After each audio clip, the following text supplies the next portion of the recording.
اس کے بعد پھر آگے ایک اور اصول شرعی بیان کیا، یا ایھا الذین آمنوا لا تسألوا عن اشیاء ان تبد لکم تسؤکم وان تسألوا عنها حین ینزل القرآن تبد لکم عفی اللہ عنها واللہ غفور رحیم غفور علیم۔ لوگ کیا کرتے تھے، قرآن مجید اتر رہا تھا، جس چیز کو قرآن نے حرام قرار نہیں دیا تھا، یہ آیت نمبر 101 ہے، بڑی اہم آیت ہے فقہی اور شرعی مسئلے کے سلسلے میں۔ قرآن بیان کر رہا تھا، آپ نے دیکھا نا پیچھے فلاں چیز حرام ہے، فلاں حرام ہے، محرمات کا ذکر کر رہا تھا، بھئی یہ عورتیں حرام ہیں، ان سے نکاح نہیں کر سکتے، وَحِلَّ لَكُمْ مَا وَرَاءَ ذَلِكُمْ، اور پھر فرما دیا بس جو حرام تھی بیان کر دیا، اس کے علاوہ جس کا ذکر نہیں کیا وہ سب تمہارے لیے حلال ہے۔ ایک قرآن کا اصول تھا، قرآن کا اصول تھا وَحِلَّ لَكُمْ مَا وَرَاءَ ذَلِكُمْ، جو چیزیں حرام کی لسٹ میں نہیں آئیں وہ تمہارے لیے حلال ہے، یہ قرآنی حکم تھا۔ Principle of general permissibility, principle of original permissibility, کہ اصل میں ہر چیز حلال تھی، اصل میں ہر شے حلال ہے، مباح ہے، سوائے اس کے جس کا نام لے کر اللہ یا اللہ کے رسول نے حرام ڈکلیئر کر دیا ہو۔ یہ شریعت اور فقہ کا اصول وہ یہاں بیان ہو رہا۔ تو کئی چیزیں ایسی ہوتی جن کو قرآن نے حرام نہیں کہا، تو یہ ضروری نہیں تھا کہ جس طرح گن گن کے حرام کا بتایا جا رہا تھا اس طرح گن گن کا حلال چیزوں کا بھی بتایا جاتا، یہ ضروری نہیں تھا۔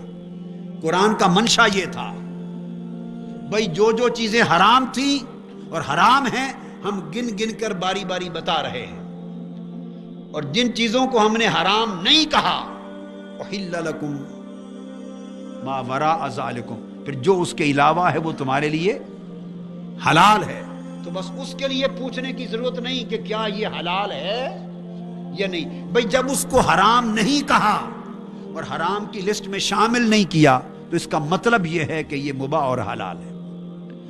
لوگ نادان تھے تو وہ کیا کرتے کہ کسی چیز کا ذکر جب قرآن میں نہیں آیا تو وہ خود پوچھتے تھے آقا کی بارگاہ میں، حضور کیا یہ حلال ہے یا حرام ہے، یہ چیز حلال ہے یا حرام ہے؟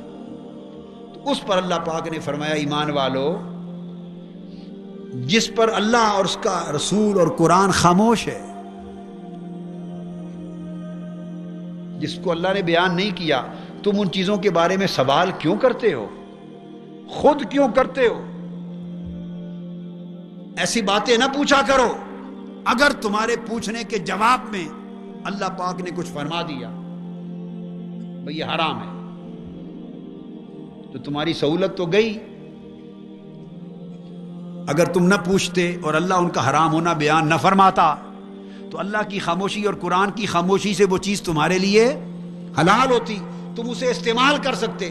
اب اگر تم پوچھو اور کوئی آیت آ گئی وضاحت میں اور اس نے اس کو حرام ڈکلیئر کر دیا تو تم نے اپنے گلے خود مصیبت بنا دی، اپنی آزادی کو خود محدود کر دیا، اپنی لیبرٹی کو، اپنی فریڈم کو، اور یہ جو سکوپ آف پرمیسیبلٹی ہے اس کو تنگ کر دیا، نیرو کر دیا۔ اللہ اس کو وسیع کرنا چاہتا ہے، براڈر کرنا چاہتا ہے۔ فرمایا ایسی باتیں نہ پوچھا کرو، اگر تم پر ظاہر کر دی جائیں تو تم پر مشکل ہو جائے، شاک گزریں۔ فرمایا اگر تم ایسی باتیں ایسی حالت میں پوچھو گے کہ جب قرآن نازل ہو رہا ہے تو ممکن ہے اس سوال کا جواب تم پر وہ باتیں ظاہر کر دی جائیں، لہذا تمہارے لیے مشکل بن جائے گی۔ اللہ جس چیز پر خاموش ہے اور قرآن جس چیز پر خاموش ہے اور اس کے لیے کوئی اسپیسیفک کمانڈمنٹ اور واضح حکم نازل نہیں ہوا، اس کا مطلب کیا ہے؟ عفی اللہ عنہا، کہ اللہ نے ان چیزوں کے معاملے میں تمہیں معاف کر دیا ہے۔ بڑا مخصوص جورسپروڈینشل پرنسپل ہے، اسلامک پرنسپل ہے جورسپروڈینس کا، اس کو کہتے ہیں الاصل فی الاشیاء اباحۃ، کہ ہر شے کی اصل اباحت ہے، اصلاً ہر شے جائز ہے۔ اب یہاں سے جو دلیل سمجھانا چاہتا ہوں، ایک مسئلہ شرعی، وہ کیا؟ لوگ پوچھتے ہیں بھئی آپ یہ کام کرتے ہیں، بتاؤ یہ کہاں لکھا ہے؟ آپ یہ کرتے ہیں، آپ یہ کرتے ہیں، آپ یہ کرتے ہیں، بتاؤ کہاں لکھا ہے؟ یہ بتاؤ کہاں لکھا ہے؟ یہ کہاں جائز ہے؟ کہاں حکم ہے؟ یہ سوال ہی جہالت ہے۔ کسی چیز کے جواز پر دلیل مانگنا، کسی چیز کے جائز ہونے پر دلیل مانگنا خود جہالت ہے، قرآن سے لا علمی ہے، اصول شریعت سے لا علمی ہے۔ دلیل کسی چیز کے جائز ہونے اور مباح ہونے پر نہیں مانگی جاتی، دلیل کسی چیز کے حرام ہونے پر مانگی جاتی ہے۔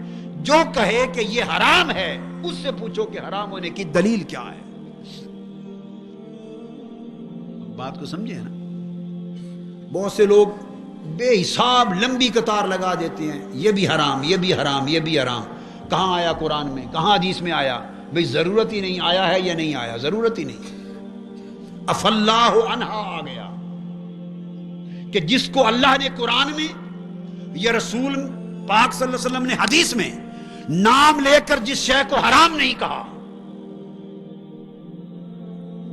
اور اس کے سبب اور علت حرمت کا اظہار نہیں کہا، تو جس کو حرام قرار اللہ نے نہیں دیا اور خاموشی رکھ دی، اس کا ذکر نہ قرآن میں آیا نہ حدیث میں، وہ اف اللہ عنہا واللہ غفور حلیم میں آ گیا۔ اللہ نے درگزر کر دیا، تم چاہو تو کر لو، جائز ہے۔ اب جو نہیں کرنا چاہتا نہ کرے، اس پر بھی گناہ نہیں۔ جو کرنا چاہتا ہے، استعمال کرنا چاہتا ہے، وہ کرتا پھرے، وہ جائز ہے۔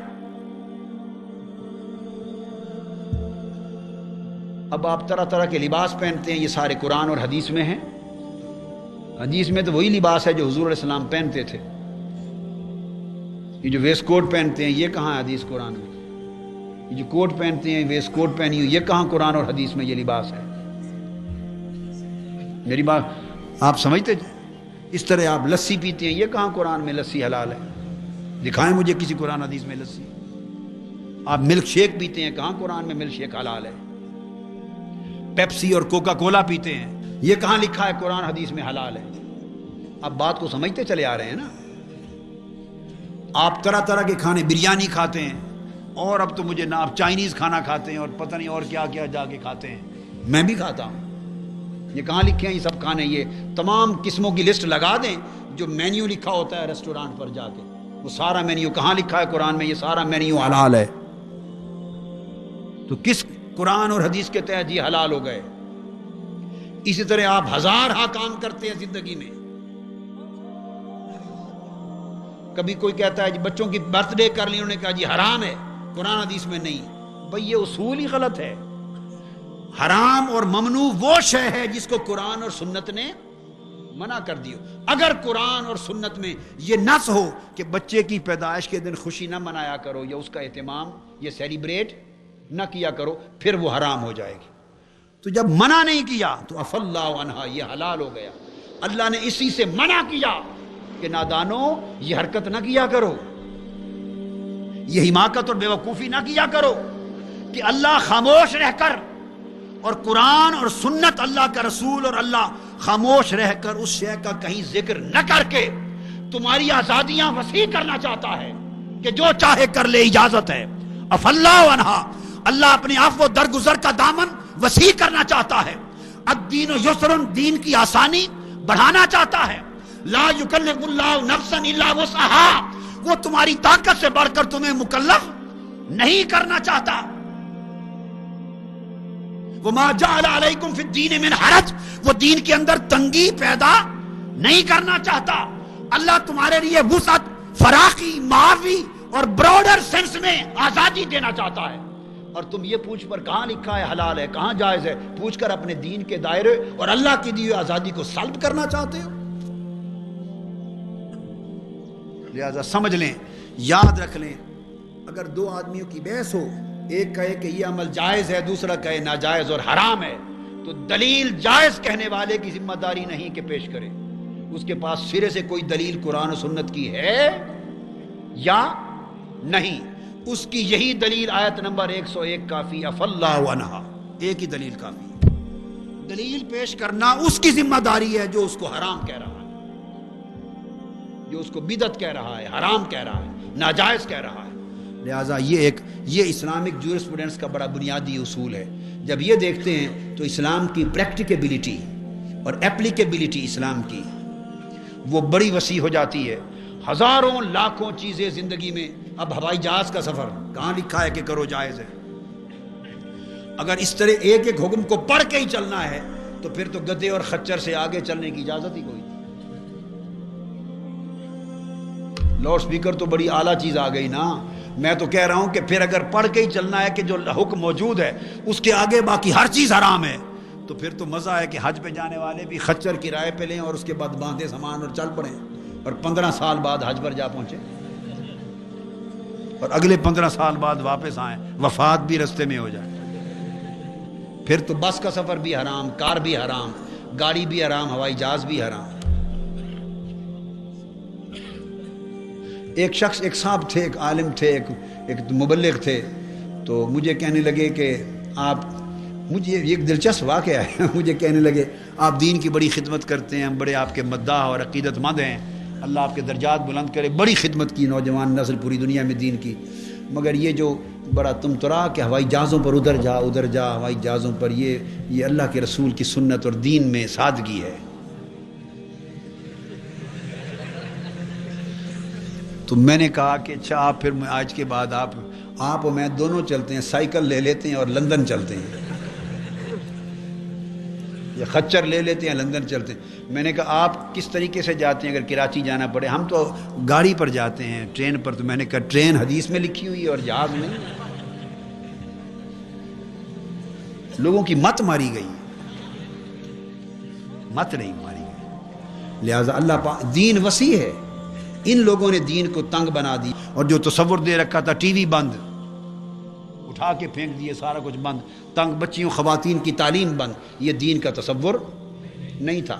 میں مقدمہ میں لکھ رہا ہوں، آپ کو وہ بیان کروں گا، وہ ہزارہ خواتین کے کس طرح ایک ایک عورت کو کتنی تعلیم آقا علیہ السلام نے دی، اور ایک ایک عورت کتنی بڑے محدثی تھیں، اور کتنے بڑے بڑے محدث انہوں نے بخاری عورتوں سے پڑھی. کتنی حضرت عائشہ صدیقہ رضی اللہ تعالیٰ عنہ خود کتنی بڑی تعلیم یافتہ ایجوکیٹڈ عالمہ فاضلہ تھی، محدث وہ تھی، مفسر وہ تھی، مؤرخ وہ تھی. اس کے بعد طبیب وہ تھی، میڈیسن کا نالج، سائنس آف میڈیسن وہ جانتی تھی، علم الانصاب وہ جانتی تھی، شاعر کی شاعری کا علم وہ جانتی تھی. اس طرح کئی خواتین میتھمیٹکس کی سیابیہ ماہر تھی، کوئی تاریخ کی ماہر تھی، کوئی اسٹرانومی کی علم نجوم کی ماہر تھی، بڑی بڑی اکابر. اب وہ موضوع کی طرف نہیں جاتا. تو مقصد یہ، جو دین کو جنہوں نے نہیں سمجھا انہوں نے بڑا تنگ بنا دیا،